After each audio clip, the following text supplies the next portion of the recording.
Welcome to the Fragments of Me. This channel shares fictional emotional stories inspired by real-life situations. All characters and events are created for storytelling and entertainment purposes only. I never thought I'd be the type of girl who'd cheat on her husband, but here I am telling you how I messed up my entire life for a man who turned out to be nothing but empty promises. My name's Madeline, I'm 28, and 6 months ago I had what I thought was a decent life with my husband Robbie. Looking back now, as I'm literally sweating on my friend Amber's lumpy couch with no AC in the middle of July, I can see how stupid I was, but I swear it didn't feel that way at the time. Robbie and I had been married for 3 years, together for 6. He works as a truck dispatcher, and I was an administrative assistant at a real estate office. We weren't rich by any means, but we had our 1-bedroom apartment, our old Honda Civic we shared, and we were making it work. At least that's what Robbie kept saying. "We're making it work, Maddie." But every time he said that, I felt this knot in my stomach, like, is this really all there is? Making it work? Just scraping by paycheck to paycheck while everyone on my Instagram feed seemed to be taking vacations and buying houses? I started to resent how content Robbie was with our life. He'd come home tired but happy, talking about maybe getting a promotion next year, maybe saving enough for a weekend trip to the beach next summer, maybe. Meanwhile, I was answering phones for real estate agents who sold million-dollar properties like it was nothing. I'd see them walk in with their designer bags and luxury cars, talking about their vacation homes, and I'd think, what did they do that was so special? Why them and not me? That's when Vincent started coming into the office. He wasn't one of our regular agents. He was a commercial developer looking to convert an old building downtown. From the second he walked in wearing a suit that probably cost more than our monthly rent, I noticed him. And let me tell you, he noticed me right back. It started innocent enough. He'd come in for meetings and stop by my desk to chat. He'd remember things I'd mentioned the week before, bring me coffee the way I liked it. Small things that made me feel seen in a way I hadn't in forever. Robbie hadn't looked at me the way Vincent did in years. Robbie was too tired from his 50-hour weeks to notice my new haircut or compliment me just because. And yeah, I know relationships change over time, but seeing the difference hit me hard. Vincent would text me about work stuff, then it turned into jokes, then it was photos of his beach house and comments like, "You'd look beautiful here." I knew I should stop, but the attention felt too good. The first time I lied to Robbie about going out with the girls from work, I told myself it was just for drinks, just to network. Vincent knew people who could help my career. That's all it was. But when Vincent picked me up 2 blocks from our apartment in his Tesla, when he took me to a restaurant where the menu had no prices, when his hand rested on my lower back as he guided me inside, I knew exactly what this was. I came home that night with a story about Karen getting drunk and Melissa's boyfriend drama. Robbie barely looked up from his video game, just asked if I had fun and went back to his controller. That made it easier somehow, like he didn't even care enough to ask details. So when Vincent texted the next day asking when he could see me again, the guilt I felt was already fading. The girls' nights became a regular thing. Once a month, then twice, then weekly. Each time getting a little bolder with my excuses, each time going a little further with Vincent. I'd come home to Robbie either already asleep or zoned out in front of the TV, and I'd shower before bed, telling myself this double life wasn't really hurting anyone. Robbie was clueless, and what he didn't know wouldn't hurt him. Vincent made me feel alive, important, like I deserved more than just making it work. I started comparing everything. Our cramped apartment versus Vincent's downtown condo with floor-to-ceiling windows. Robbie's tired sighs versus Vincent's excited plans. The way Robbie and I would argue about spending an extra $50 versus how Vincent would insist on paying for everything, waving away my protests. And then there were the promises. Vincent talking about trips we could take, how I was wasting my potential at the real estate office, how he could help me start my own business someday. After 2 months of sneaking around, I found myself sitting at our kitchen table, watching Robbie eat the dinner I'd made, thinking how ordinary he looked, how small our life felt. I wasn't in love with Robbie anymore. Maybe I hadn't been for a while. And that night, when he reached for me in bed, I made up an excuse about having a headache. The truth was, I couldn't stop thinking about meeting Vincent the next day. I couldn't stop wondering what my life could be like if I just had the courage to choose something different, something more. I fell asleep planning my next lie, never imagining how spectacularly it would all blow up in my face. The first time I actually slept with Vincent was after he took me to this rooftop bar downtown where you could see the entire city lit up at night. I'd told Robbie I was at a work event, some boring team-building thing that would run late. Vincent ordered champagne that cost more than our weekly grocery budget and told me how beautiful I looked against the skyline. He touched my hand across the table, and I didn't pull away. When he suggested we go back to his place, I didn't even hesitate. I just texted Robbie that the event was running later than expected, and not to wait up.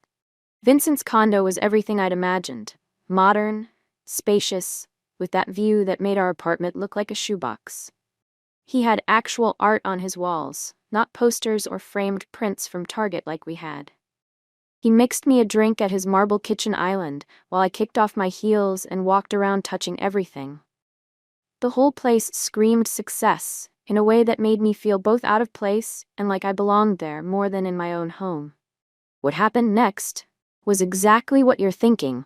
And yeah, I felt guilty after, lying in his bed with sheets that probably cost more than our couch. But I also felt something else. Powerful, desirable, like I was finally taking something for myself, instead of just accepting whatever life handed me. When I got home at 1 a.m., Robbie was asleep, and I slipped into bed feeling like I was getting away with something huge. The guilt was there, but it was easy to push down beneath the thrill of it all. After that night, things with Vincent got intense fast. He'd send car services to pick me up when Robbie was at work. He bought me expensive lingerie and jewelry I had to hide. Once he even got us a hotel room for the afternoon when I called in sick to work. I started feeling less like myself and more like I was playing a role in some movie. The secret girlfriend, the affair, the escape from my real life. But I liked that role way better than being Robbie's struggling wife. The lies got bigger and more complicated. I created fake work events, fictional girls' trips, even a made-up night class I was supposedly taking to advance my career. Robbie believed it all because why wouldn't he? We'd never lied to each other before. Sometimes when he'd kiss me goodbye as I was heading to class, dressed up in clothes Vincent had bought me, I'd feel this wave of disgust. Not with myself, but with how oblivious Robbie was. How he never questioned anything, how he trusted me so completely.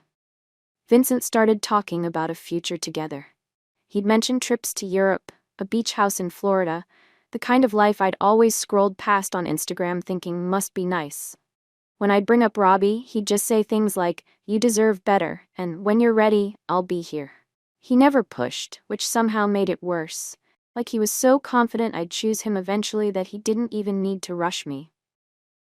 Meanwhile, things at home were falling apart, though Robbie didn't seem to notice. I was distant, irritable, always on my phone texting Vincent. I'd pick fights with Robbie over nothing, the dishes, the bills, his video games, just so I'd have an excuse to storm out and call Vincent. I started staying out later, caring less about my excuses making sense. Part of me wanted Robbie to catch on, to fight for me, to show some passion instead of just accepting everything I said. One night, Robbie actually tried. He cooked dinner, bought my favorite wine, even cleaned the apartment. He talked about maybe taking a weekend trip, just us, to reconnect. I sat there thinking about the weekend Vincent had just proposed in Chicago, staying at some 5-star hotel, and Robbie's suggestion of a budget motel at the beach 2 hours away just seemed pathetic. I made some excuse about work being too busy for a trip, and the hurt look on his face should have broken my heart. Instead, I felt annoyed that he was making me feel guilty when all he was offering was crumbs compared to what Vincent could give me. Vincent started giving me money too. At first, I refused, but when my car needed repairs, I let him transfer me the cash. Then it was for a new phone when mine broke, then shopping for clothes, appropriate for the places we go. I told myself it wasn't about the money, but the more he gave me, the more entitled I felt to it. I was special to him. He wanted to take care of me. What was wrong with that? By the third month of our affair, I was living for the moments with Vincent and just going through the motions with Robbie. I'd compare everything, how they kissed, how they talked, the size of their ambitions. Robbie never stood a chance. I started imagining my exit plan, how I'd tell Robbie it wasn't working, how I'd move in with Vincent, how my life would finally be everything I deserved. I was so caught up in the fantasy that I got sloppy. Really sloppy. And that's where everything started to unravel. The more time I spent with Vincent, the bolder I became with my lies. Instead of meeting him away from our neighborhood, I started letting him pick me up closer and closer to our apartment. His car was flashy enough that someone might notice, but I didn't care anymore. I'd leave evidence around, receipts in my pockets, new clothes I couldn't explain, a different perfume Vincent had bought me. Looking back now, I was practically begging to get caught. Robbie started asking questions, nothing accusatory, just confused. I thought your girls' night was Thursdays? Didn't you just go out last week? Who's picking you up? I'd snap at him, turn it around like he was being controlling, make him feel bad for questioning me. The worst part? It worked. He'd apologize, back off, give me space. His trust in me was so complete that even when the signs were right in front of him, he couldn't see what was happening. Or maybe he didn't want to. One night, when I was getting ready to meet Vincent, Robbie asked if he could join the office happy hour sometime. He said he felt like he never saw me anymore, that he missed me. For a split second, I felt a pang of something. Guilt, regret, I don't know. But then I remembered Vincent was taking me to meet some investors at his new property development, people who might offer me a job way better than my receptionist gig. So I told Robbie these events were employees only, and watched his face fall. As I walked out the door, he said he loved me. I pretended not to hear. That night with Vincent felt different. He was showing me off to his colleagues, introducing me as the woman who's got me wrapped around her finger. They all assumed I was single, or that Vincent and I were a legitimate couple. Nobody asked about my marital status, and I certainly didn't volunteer that information. For the first time, I let myself fully imagine a life with Vincent, the successful power couple, me in designer clothes at charity galas, summers in the Hamptons, winters in Aspen. It all seemed so close I could almost touch it. When Vincent dropped me off that night, he kissed me deeply right there in his car and asked when I was finally going to leave that loser and be with him for real. I told him I was working on it, that it was complicated. He said he was tired of sharing me, that he wanted me to make a decision soon. The urgency in his voice was exciting. He really wanted me that badly. As I watched his car drive away, I was already composing the breakup speech I'd give Robbie. I had no idea that by this time tomorrow, my carefully constructed house of cards would come crashing down around me. I walked into our apartment that night, feeling like I was floating above my old life, already mentally checked out. Robbie was asleep on the couch, the TV still on, clearly having tried to wait up for me. I didn't wake him. Instead, I took a shower, washing away any trace of Vincent, and went to bed alone. Tomorrow, I decided. Tomorrow, I'd tell Robbie it was over. I'd be free to start my new, better life with Vincent. As I drifted off to sleep, I imagined waking up in Vincent's luxurious king-sized bed instead of our cheap IKEA mattress. Everything was about to change, just not in the way I thought. The next day was completely normal. Robbie left for work with a quick kiss on my cheek. I went to the office, texting Vincent the whole time. We made plans for that night, a special dinner where I'd tell him I was ready to leave Robbie. I was practically giddy with excitement, barely able to focus on work. I told Robbie I had another girls' night, my go-to excuse by this point. He just nodded, said have fun, and went back to whatever he was doing. It was almost too easy. I spent forever getting ready that night, wearing a dress Vincent had bought me, doing my makeup exactly how he liked it. When he texted that he was outside, I didn't even bother to walk down the block like I usually did. I was leaving Robbie anyway, so what did it matter if someone saw me getting into Vincent's car? I walked right out the front door of our apartment building, where Vincent was waiting with his car running. He got out to greet me, pulled me in for a kiss right there on the sidewalk. It wasn't a quick peck either. It was the kind of kiss that made it obvious we weren't just friends. I didn't care who saw. I was flying high on the thrill of it all, on the brink of my new life.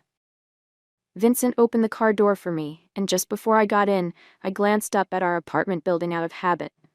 That's when I saw it. The small red light of our doorbell camera. The one Robbie had installed last year, for security. I'd completely forgotten about it. My stomach dropped as I realized what that meant. The camera that sends notifications to Robbie's phone whenever someone approaches our door had just captured me kissing another man. The camera that records video of everyone who enters or exits. The camera that was currently watching me get into Vincent's expensive car, clearly not heading to any girls' night. For a second, I froze, staring at that tiny red light like it was the eye of a monster. Vincent asked what was wrong, and I mumbled something about forgetting my phone, though it was clutched in my hand. I considered running back inside, deleting the footage somehow, before Robbie saw it. But I knew it was too late. The notification would have already gone to his phone. There was no taking it back. I got into Vincent's car anyway. What else could I do? I was already caught. Might as well enjoy my last night of pretending before my world exploded. As Vincent drove us to the restaurant, I kept checking my phone, expecting angry texts from Robbie. Nothing came. The silence was worse than any rage. It meant he was thinking, planning. Robbie wasn't the yelling type. He was the quiet, calculating type, and that terrified me more than anything. Dinner with Vincent was a blur. I barely tasted the expensive food or wine. I couldn't focus on his stories or plans for us. All I could think about was what would be waiting for me when I got home. When Vincent asked if I was okay, I told him I was just emotional about finally making the decision to leave my husband. He bought it completely, even seemed pleased at how affected I was. If only he knew. When it was time to go home, I almost asked Vincent if I could stay at his place, but something in me knew I needed to face what was coming. Vincent dropped me off right in front of our building again. No point in hiding now. He kissed me goodnight and said, "Tomorrow, you'll be free." I nodded, watching him drive away, wondering if he'd still want me when I had nothing left. I stood outside our apartment door for what felt like forever, key in hand, heart pounding. Finally, I took a deep breath and went inside. The lights were on. Robbie was sitting at our small dining table, perfectly still, his laptop open in front of him. He didn't look up when I came in. He didn't need to. On the screen was a crystal-clear video of me and Vincent from earlier that evening. The kiss, the car, all of it. Beside the laptop was Robbie's phone, open to our text messages, where I'd told him I was with the girls. "How long?" he asked, his voice so calm it sent chills down my spine. I couldn't lie anymore. What was the point? 3 months, I answered. He nodded slowly, like he was processing a business transaction rather than the betrayal of our marriage. "And you were going to leave me for him?" It wasn't a question, but I answered anyway. "Yes." Robbie finally looked up at me then, and the pain in his eyes made me step back. But there was something else there too, a cold determination I'd never seen before. "Get some sleep, Madeline," he said, closing his laptop. "We'll talk in the morning." I went to bed alone that night, too numb to even cry. I had no idea that while I was tossing and turning, Robbie was methodically dismantling our life together, executing a plan that would leave me with nothing but the consequences of my own choices. When I woke up the next morning, Robbie was gone. So was his laptop, his clothes, and as I would soon discover, all of his money from our joint accounts. He'd left exactly $157, the amount I'd contributed to our last rent payment. On the kitchen counter was a printed screenshot of the doorbell camera footage with a note that simply read, "I deserved better, so did you." At first, I was more annoyed than worried. Sure, Robbie had caught me and taken some money, but I had Vincent. This was just speeding up my exit plan, right? I called Vincent, explaining what happened, expecting sympathy and an invitation to move in with him right away. Instead, his response chilled me to the bone. "Whoa, slow down, Madeline. This is moving too fast. I thought we'd have time to adjust." His voice was different, distant, uncomfortable. "Maybe you should stay with a friend for a while, figure things out. I'm actually heading to Seattle for a business trip this week, so my place is..." I didn't hear the rest of his excuse. My mind was racing. trying to process what was happening. Vincent didn't want me. Not like this. Broke, desperate, needing a place to stay. He wanted the fun, secret girlfriend who met him for expensive dinners and hotel room afternoons. He didn't want my problems, my reality. He didn't want me. After hanging up with Vincent, I sat on my kitchen floor and finally let the tears come. I'd thrown away my marriage for a fantasy that had evaporated the moment it became inconvenient. I'd gambled everything on a man who'd never actually promised me anything concrete, just vague assurances of someday. And now I had nothing. No husband, no boyfriend, and as I would soon discover, no apartment. Robbie had called our landlord, explained the situation, and since only his name was on the lease, he'd arranged to break it with his portion of the security deposit. I had 30 days to find a new place, but with my receptionist salary, and now no savings. Robbie had taken his separate savings account I didn't even know existed. I had no way to afford first and last month's rent, plus security deposit, anywhere decent. To make matters worse, Vincent stopped coming to my office. His development project was suddenly being handled by someone else. My texts went from being read but unanswered to not even being delivered. He'd blocked me completely, erasing me from his life like I was nothing. Like the past 3 months meant nothing. I called everyone I knew, desperate for a place to stay. Most friends made excuses once they heard what happened. Either they were loyal to Robbie, or they didn't want to get involved in such a mess. Finally, my coworker Amber offered her couch, just for a few days, while I figured things out.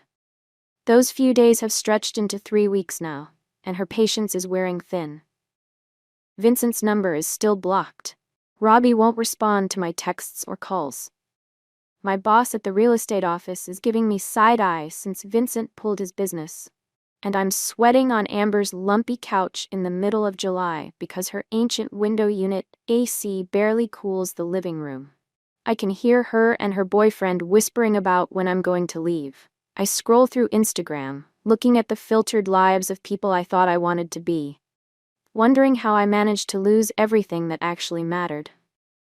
If I could go back and tell myself one thing before all this started, it wouldn't be don't cheat or be grateful for what you have. It would be careful for what you wish for. I wanted excitement, luxury, to feel special and desired. Now I'm alone, homeless, and the only thing special about me is how spectacularly I destroyed my life. The worst part, deep down, I still don't think it was wrong to want more. I just picked the wrong way to get it, the wrong person to believe in. And maybe that's why, even now, I can't fully accept that this is all my fault. Because admitting that would mean admitting that the life I had with Robbie, the life I threw away, was actually the better option all along.